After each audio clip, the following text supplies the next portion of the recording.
Hello once again, everybody, and thank you for tuning in to another edition of AIW's The Card is Going to Change. As always, before we get into this week's episode, thanks to our sponsors that help us bring the show to you for free each and every week on whichever platform you choose to listen. Thanks to Angelo's Pizza for providing us with their wonderful award-winning pizza on show days so that we can sell it to you and keep you nice and full and happy while you're watching the shows and fed. If you want to try more than their award-winning pizza, head to Angelo's on Madison Avenue in Lakewood, Ohio. And thanks, of course, to Pollyanna DIY with all of their custom items that they can do for you. We've gotten pins done by them. They do T-shirts, all sorts of great stuff. Check out Pollyanna DIY. I think they got some Brainbuster satin jackets going. Yeah, I think that was on a special order, but yeah, man, Pollyanna just pumping out some great stuff. Bagging the belts. Bagging the belts. Nice. He just worked on some new enamel pins for myself. So Fantastic. Might have him work on some AIW satin jackets. Ooh. Then, of course, thanks to Smart Mark Video, who handles all of our live recording has Gary needs. returned from Japan yet? I don't think Gary's ever going to return from Japan. I think he's in love with Japan. No, but he has. I did see I saw the Facebook post that Shannon now has her cell phone number back and has her cell phone. Very good. And Gary has his. So thanks to Smart Mark Video recording everything for us. So if you couldn't make it to the show, or if you did and you want to watch it back, you can do so at smartmarkvideo.com, as well as streaming it at smvod.com. And while we talk about streaming, thank you to independentwrestling.tv. Sign up using the code ABSOLUTE and get a 20-day free trial. Watch some shows from the AIW archives, as well as plenty of other independent wrestling promotions on independentwrestling.tv. Jerry? And with that, we roll into the show. You've already heard the voice of the Bone Collector, Dominic Guarini, as he joins us this week, along with Maserati, Wes Barkley. Yes, sir. AIW owner John Thorne here, of course. And my name is Steve Guy, your moderator of sorts. And on this week, we tie a bow, put a ribbon, as we're on the JLIT weekend. And Put the nail in the coffin. There it is. Talk about JLIT Night 2. And 2019 2019, yes. of the year. As we sit here. Crazy weekend. It was a wild weekend. We covered, obviously, most of it already. If you didn't listen, go back and check out as we cover night one, as well as the day show. Before we jump into it, I just want to make sure that everyone that is listening to this, if you have an Apple device, make sure you subscribe on iTunes. Helps our algorithm Rate a it. lot. Yep. And the 5-star reviews, the listenership has gone down a little bit over the summer months, and we're trying to regain glory. I don't know. Get that momentum We were going. getting some heavy numbers there for a little bit. We used to get some heavy numbers, and so we're trying to taking a dip here. We're trying to rise back up. So make sure you subscribe on iTunes. Quit making your own fucking podcast and just listen to ours, all right? Yeah, Straight up. Patreon exclusive. Yeah, we gotta get these numbers back up, because this is a promotional tool, as they say, and I'm a promoter, so help me out. And it helps Mondays go by way quicker. It really does. Yeah. Or Tuesday, whenever you want to listen to it. Whenever you listen to it, it definitely helps. But no other way to start your It's available all week long. I mean, we have and the archives. I don't know how many episodes, but there's a lot. It's approaching 200. Yeah, I think I personally am well over 100 episodes. Yeah, I went on and just listened to that Terry Funk episode. You did? Yeah, just the other day. Just went on and listened to that. I was not on that episode. Well, I'm sorry. Yeah. I didn't mean to bring it up, but That's okay. great episodes in the vault. Rest in all right. peace, Buddy Landau, man. I can get you a deal on some things, though, if you want. I have those text messages. Yeah, we have over 160 episodes. So That's wild. yeah, it's quite the commitment. So go back and listen to those archives. Spread the word about this podcast. It definitely helps. I think It is a behind-the-scenes look like no other, though. I think we're somewhat enjoyable week to week. It's a rotating cast of characters, and Yeah. It is. Yeah. Worldwide.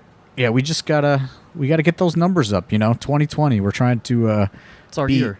Be overly prepared. So nervously and overly prepared. Nervously There it and is. overly prepared. Yes. Nervously.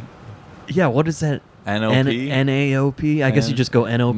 Maybe NAOP. Nope. AIW. Nope. 2020. I refuse 2020 to. AIW. Nope. I refuse to go out of business in 2020. So I'm trying to be very over prepared for what's to come. So Yeah. a big part of that is getting these podcast numbers back up, Get them There up. it is. Get them up. so we have a bigger audience. All right. So we go into night 2. Of course, we stream this live on Fight TV. And as we did the entire weekend, what was our turnaround? An hour? Yeah. That was a quick From day show to from the night day show? show. I think it was an hour. Cleared I don't the know. room? Wes Barkley told me he was going home to shower 27 times. Yeah.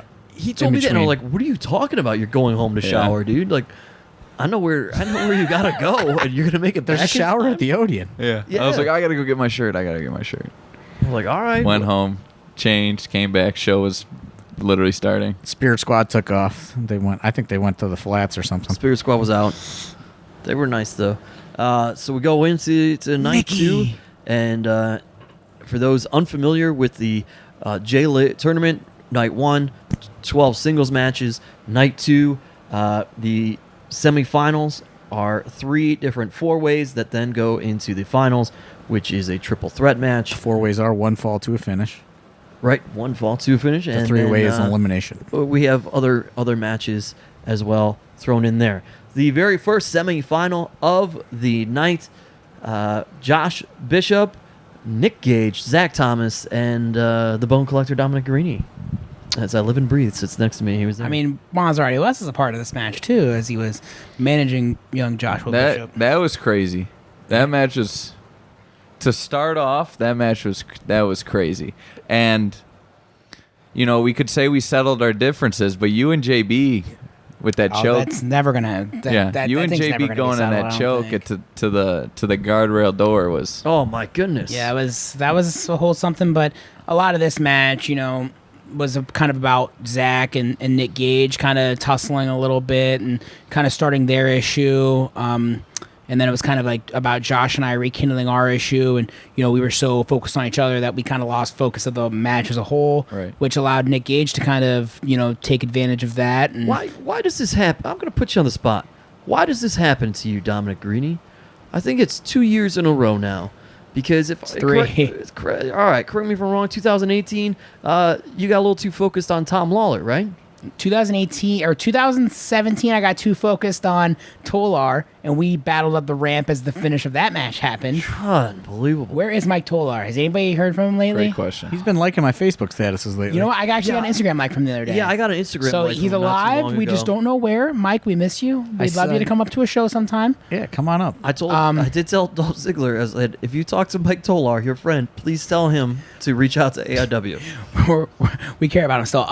So in 2017, it was me and Tolar battling up the ramp. Last year, it was Tom Lawler and I battling up the ramp. And this year, it was Josh and I taking each other out. So I don't know. Maybe You I lose just focus in that second round. I do. That second round. That second round's just a fucking killer to me. You just see red, man. You got to keep your eyes on the prize. I know. It's... Because do you want, do you want that one guy? No, Or do you want the mountaintop, buddy? I guess the mountaintop's where I want to go at this point. JLIT's one of those definite bucket list things for me. So And it's a next way- year I got to focus more. Yeah, because it's a way to get there. Not only the mountaintop of JLIT, but then, man, you get that cash in. And you could There be it is. the man of AIW. The There man, it the myth, is. the legend. Yeah, so obviously, as I say that means Dominic Guarini did not win the match. I Or did Josh not. Bishop. Nick Gage does. And then one of my favorite moments of the evening, as he is leaving, rather than going back up the ramp, he wants to high-five the entire crowd and what we have dubbed loser's lane, so to speak. He decides he wants to go that way so we can walk through the crowd on the stage. Zach Thomas is in his way and just decides Zach Thomas needs to eat a rail. Yeah, There it is. gives a little shovsky. Just throws him right in. Real Yep. hard. And that leads to an Absolution match a few months later. It does. Sakamoto first. He got some revenge. Yeah. But I Yeah. didn't see it. I just saw me pinning him. Yeah. Who knew that all of that would lead to your demise, Wes Barkley? Yeah, it's like the butterfly effect. Yeah. There you- The second match we roll into, Lee Moriarty versus Mance Warner versus Monday Night Raw appearance in Pat Buck and John Thorne's new partner in AIW, Savio Vega. New investor. I don't know, man. You see what happened to his leg on that MLW clip that was going around a couple weeks ago? Boy. Yeah, I don't know. Not if- good. I don't know if That's why he Savio- would just be an investor, though. Yeah, I don't know if Savio's ready to go. Backstage producer, The big, Savio Vega. the big story here that I wanted to happen was Mance and Savio. I really wanted that. I thought that also Pat Buck was a very solid person to put in this situation with Savio. Which, oh, by the way, this was the Birdcage. Yeah, Birdcage, Pat Birdcage Buck, too, yeah. full Birdcage, Pat Buck. But he's one of those like well-traveled veteran workers. Yeah.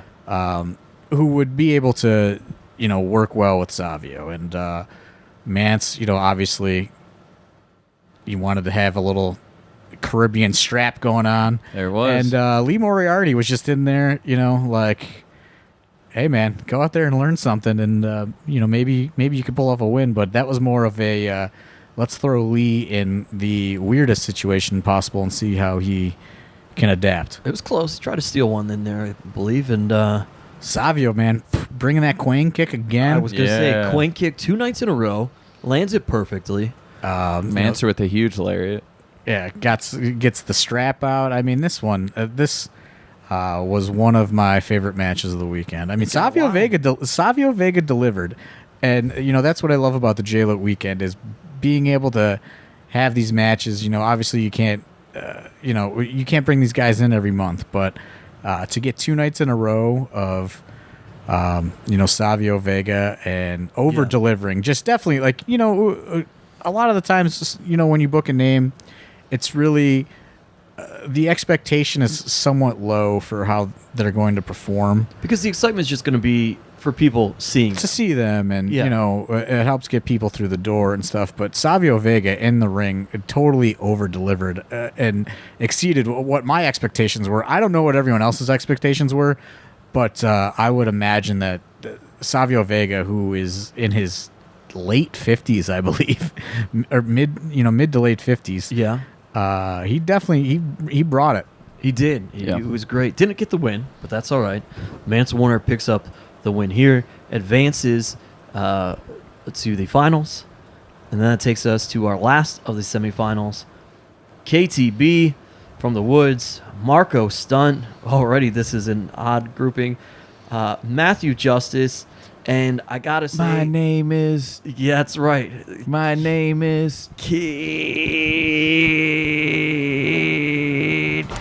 Kid Cash. Yep. I was hyped when that happened. I was in Music. the ring. If you watch this back on Smart Mark and you just look at the ring, and I'm in there with KTB, Marco, and Matt, and we all just kind of look at each other at various points as the music hits, Yeah. and everybody's dancing to ball at the ball, ready to go. Marco Stunt got his real entrance music on night 2. He did, yes.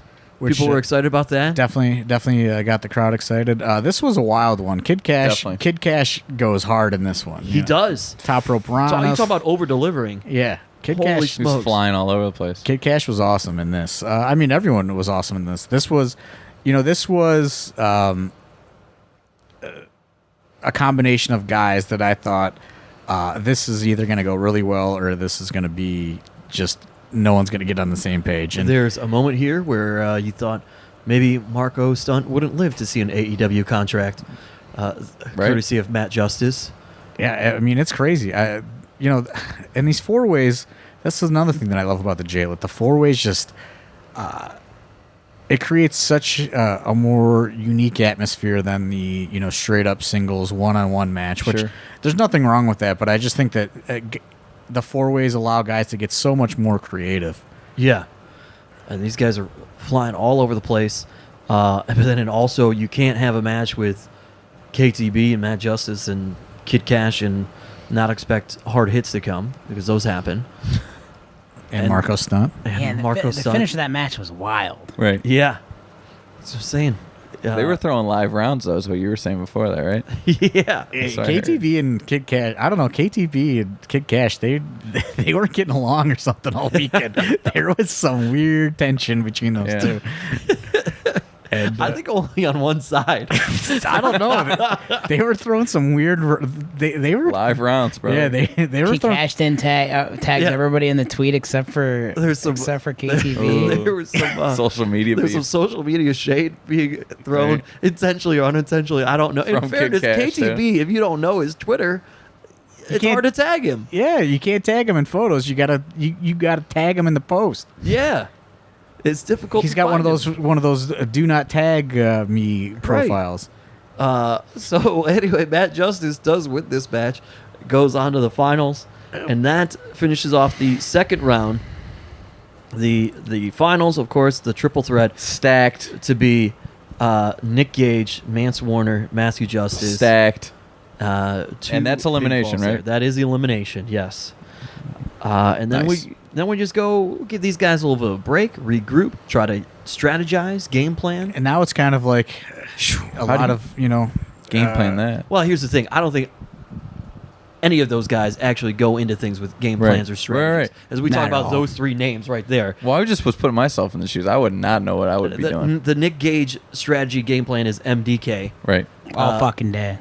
Matthew Justice game plan is what can I jump off of, and the Mance Warner strategy and game plan is somebody find me a stapler. Beyond that, I don't Tear think that shit up. any of these three have much, and They I tore don't the think they house down. need much of a strategy. It's just all about destroying things and people. Right. So there's that. But then Nice. it gets interesting. Then you have the rest of this night leading up to that finals. in which John Zorn. when I kind of developed the new format a few years ago, it just opens up so much more room to do different things with the different personalities and people that are around than just the traditional tournament.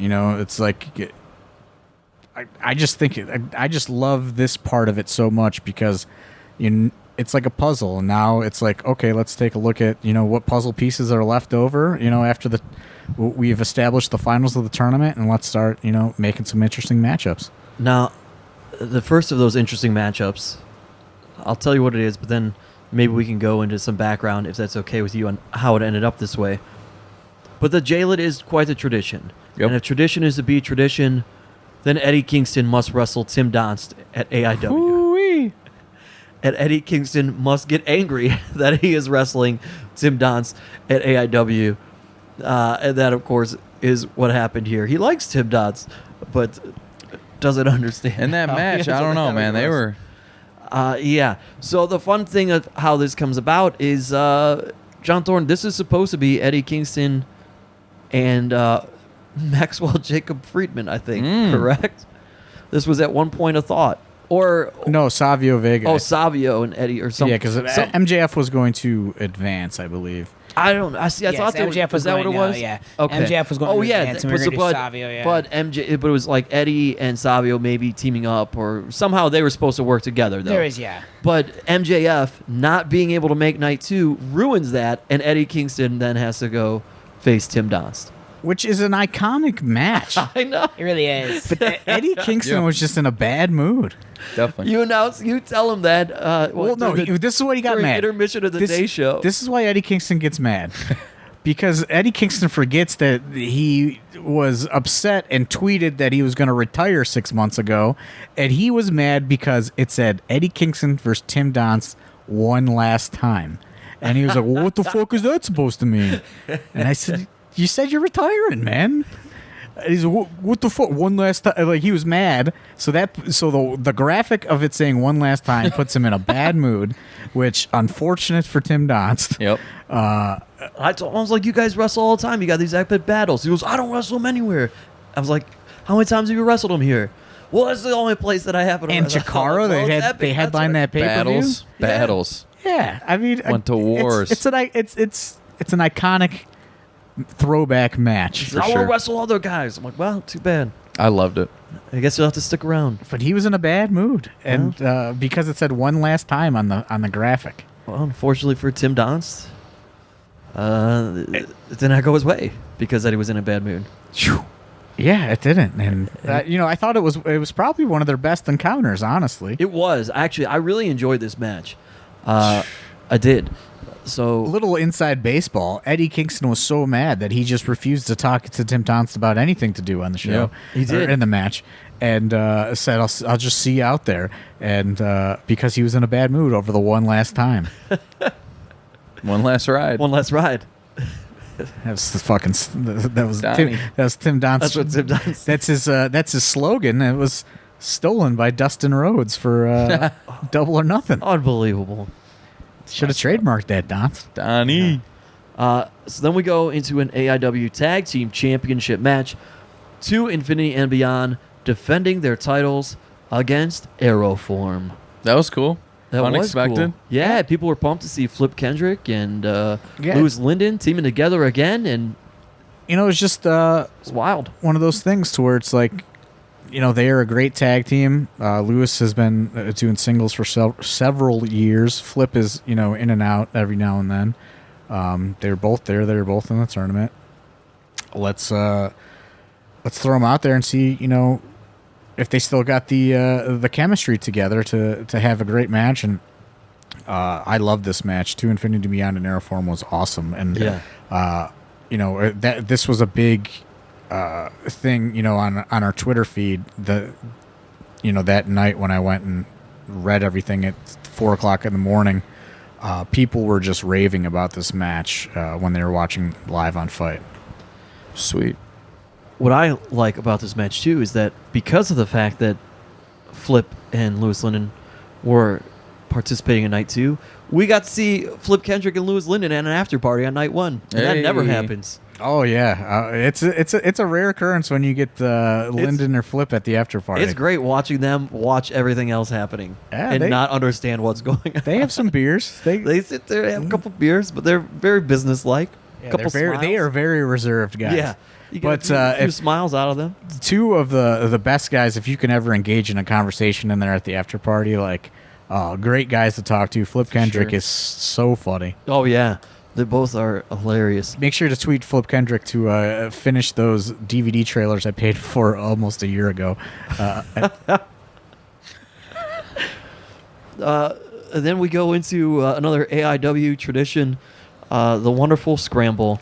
And Dr. Dan, Eric Taylor, Manders, Mikey Montgomery, CPA, and Alley Cat. It's like, who's around, Scramble? Who's around, Scramble? This is a wild one, too. Who's around? Okay. Who's around? Let's get some new kids in there. Sounds good. Here they are. Yeah, let's try and The Bitcoin Boys. The Bitcoin. before This might have been where they kind of started their union. You know? they worked together a little bit here, a little foreshadowing for later on. But yeah, this was kind of like, hey, CPA's here, Alley Cat is here. Manders had a good showing on the day show, minus killing Twan.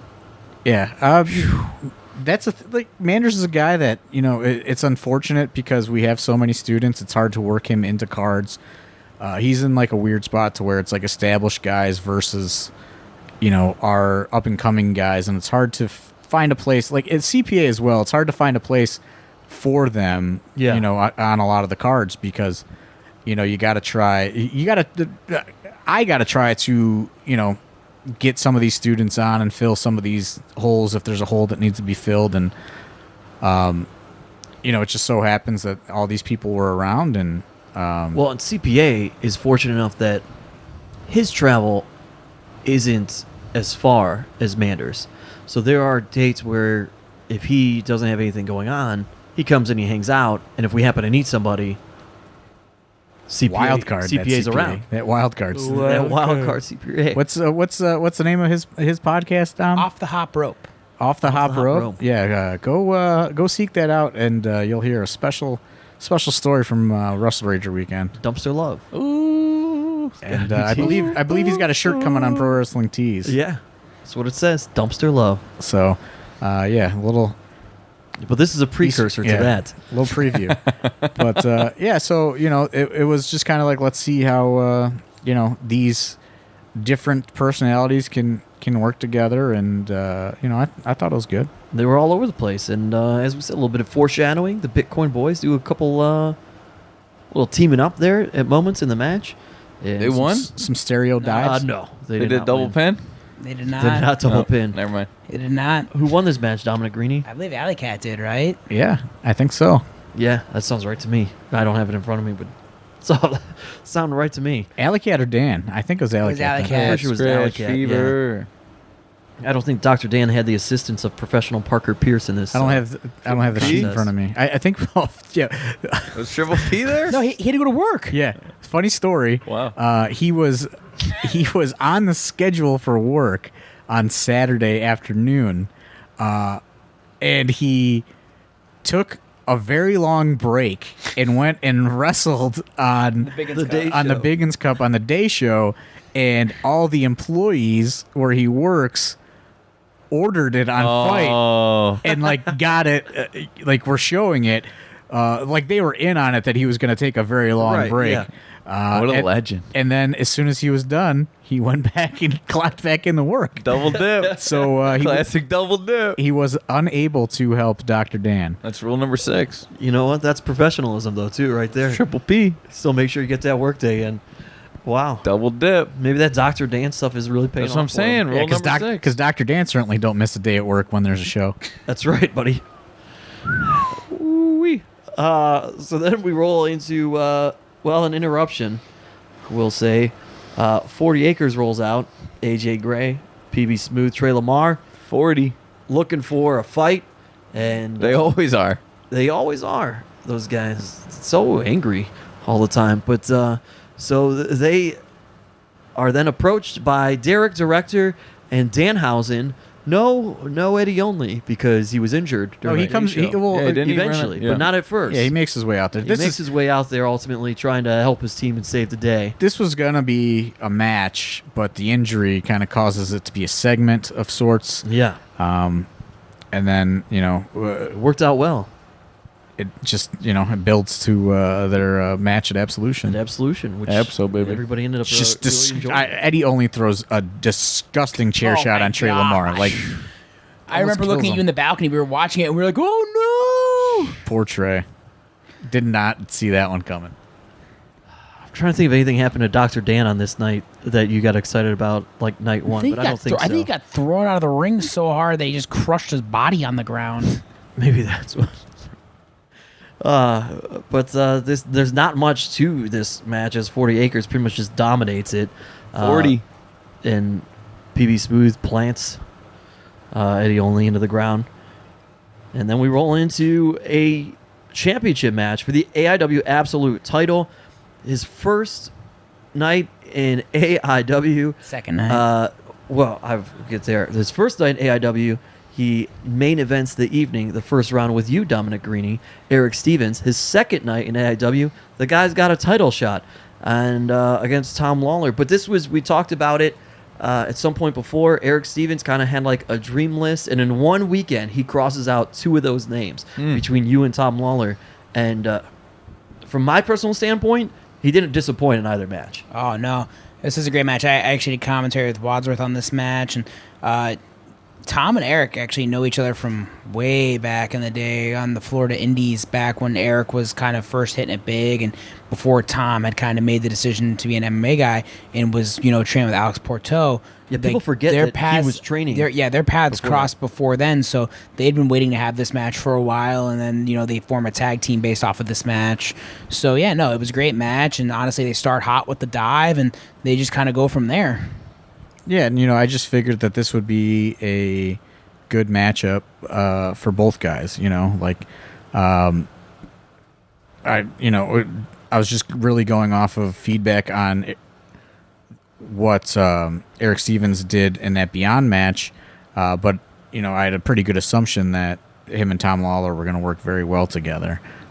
So I was banking on that, and He brought his working boots this week. it was very good. And Well, it's one of those things. Eric's going to bring his working boots every weekend because, this run is like, it's not going to be a long run. He wants to go out there, put maximum effort out every time, and just show, what he can do. So, every kind of Eric Stevens performance you get, it's going to be almost like it's his last match. He's just going to work as hard as he can. So that's another reason why I think anybody looking at a chance to book Eric should go ahead and do that. Yeah, and these guys throwing each other on the guardrails and Yeah, It was, so Eric Stevens has told me, and who knows where it's at. He has told me that he doesn't have plans for a long run this time on the independents. I think it was just kind of like to prove to himself that he could do it and still compete at a high level.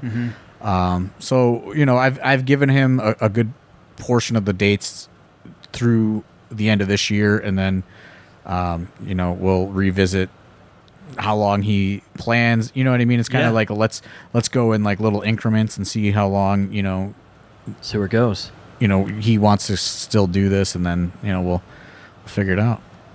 So from there, Tom Lawler, of course, that does end up retaining his title here, and although it definitely was questionable at moments, we go into. What do you mean by that? I mean that he was going to win. Oh yeah, it was questionable that he was going to win. Gotcha. Yeah. I mean, the Eric Stevens. I didn't know That would've who been was crazy. roughing. I didn't know who was roughing. Yeah, that would have been crazy though if he would have won the Eric belt, Stevens, right? yeah, Night his second two. night in the promotion, wins the title. So then we go in the finals, like we said. Stacked. Nick Gage, Mance Warner, Matthew Justice, and Right.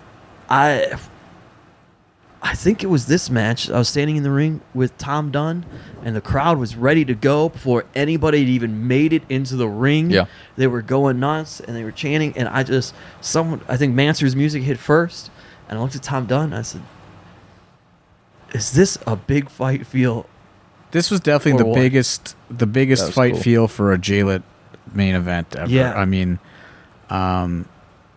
every year you try to top the year prior, and there's different stories that are being told throughout the tournament each year. But this one was really about, let's put the strongest, biggest kind of personalities in the final to Yeah. where usually it's like a story. There's stories with heels and faces and traditional wrestling storytelling throughout the tournament. But this was let's put three of the hottest, most beloved guys on the roster, and Mance he was with the Duke, but it was the crowd had already turned him babyface. Oh, yeah. A while ago. So that was just kind of a formality. They Forgot about that incident. we'll get there, but It happens here. This Yeah. match hadn't even. I mean, it started. The music ends. The three guys are in the ring, and the crowd. We get a JT Lightning chant. Then we get all these guys chant, Yep. and then we get an AI dub chant. And these two have not thrown a punch. Nobody's locked up. Nothing has happened yet. They're just circling around the ring. It was incredibly surreal. Yeah. And I mean, It's like it was a goosebumps moment. Epic. It goes to show you that the importance of characters and the connection that people have with a live audience still does matter. Yeah. Like these guys aren't guys that are going to do flips or do any sort of fancy technical wrestling, but they all have found a connection with the crowd. And But they are going to put each other through doors. well, yeah, that's true too. But as wrestling has evolved in modern times, a lot of it is about kind of very fancy wrestling, which is great. There's it's very enjoyable to watch, and you see that on AIW shows too. But these three guys are just three of the strongest characters in the company, and they've all found a way to connect, differently. And the people were just losing their minds for it, They were going crazy. And in the midst of all this, and as he talked about people going crazy and Mance Warner becoming beloved by the AIW faithful, Jock Sampson seems to have gotten lost in that equation as his tag team partner. Yeah, where's he been? Or so he felt and thought. Well, I don't know where he'd been, but I Right. know where he was on this night. Finds his way through the crowd with a mask on, Yep. attacks old Manser, beats the hell out of him, Right.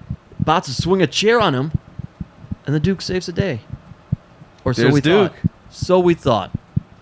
The crowd... Never thought I'd hear the crowd cheer for the Duke in my life. Except this weekend they did. And Babyface Duke. There was Babyface Duke. There Ready was for that thrift run. store jobber right in front row, going crazy, so conflicted because he was so happy that the Duke had saved Mance Warner. There he is.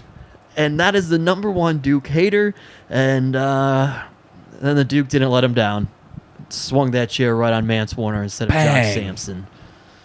Shot heard around the world. Bang. Right there. And at least around the AIW arena. No, it was around the world. It was on Fight TV. That's true, too. And that thing was echoing. Yeah. And they throw him in. Throw, I think, Matt on top of him. And out is Mance Warner. His hopes at winning the JT Lightning Invitational Tournament, having the cash in for an absolute title. Absolutely screwed. Absolutely screwed by the Duke. That's Management 101 right That's there. Duke huh? money right there. That's Duke money. How do you feel about that as a manager? You do mean, that if for he your was guy, getting- right? If he's, of course, you see me and JB. As long as we're getting the blue-faced Benjamin Franklins, I got about 11 in my wallet right now, but I got a couple more in my bank account. I guess as it was- long as they're adding up, that's all that matters. I guess it was about respect, right, John? The Duke felt disrespected by Mance Warner. Yeah, I mean, as I just said, there's a lot of traditional pro wrestling storytelling typically throughout the JLIT tournament. Here we are with a nice angle and in this big fight feel main event. It was only, it was honestly a formality to get the Duke and Mance away from each other. Jock Sampson in the house as well. Yeah. Because the Duke is the most hated character in the whole company, and even that brief little second would not have lasted where people thought about cheering him. People love to hate the Duke, and people love to love Mance Warner, and you gotta. No doubt. It was time for a divorce, and what better place to do it than right there in the final. So then it leads us to Nick Gage and Matt Justice, one-on-one, and ultimately Matthew Justice secures the win and becomes your 2019 JT Lightning Invitational Tournament winner, which allows him to cash that prize in at any point in time for a title shot to the Absolute Championship. Yeah, and let's just I guess address this at this point. The Joey Janela one is just done. It can't happen. So It's a time frame on Time that. limit, yeah. I was going to extend it, but now he's Because it was due to injury. Sure, it's fair, but he signed a contract, and Yeah. he can't come back. So it's In the first contract on the JLIT, title shot's 1 year, just Right. like a Money in the Bank. yeah. it's But I had everybody when I came out. That wasn't this show. Spoiler alert. Yeah, whoops. But and then I will say this: Matt Justice gives an impassioned speech at the end of the night because he is a guy that came up with JT Lightning. Yeah, and I said that a couple weeks ago when we talked Yeah. about night one. There's a lot of guys in this tournament that never knew JT or really don't understand what his legacy is in Cleveland. But Matt Justice is a guy that, he, I believe, met JT when he was 16 or 17 years old. So, he was very familiar with JT at a very young age. Similar to me, I met JT, I think, when I was 14. So, for him to, when he first came back to AIW and he did his little surprise thing in the gauntlet, it was supposed to be a one-off thing. Yeah. There was no future plans for him or anything. And for him to have found a way to connect with the crowd and, go from a one-off appearance in the gauntlet for the gold to winning a tournament that was dedicated to his trainer, JT Lightning.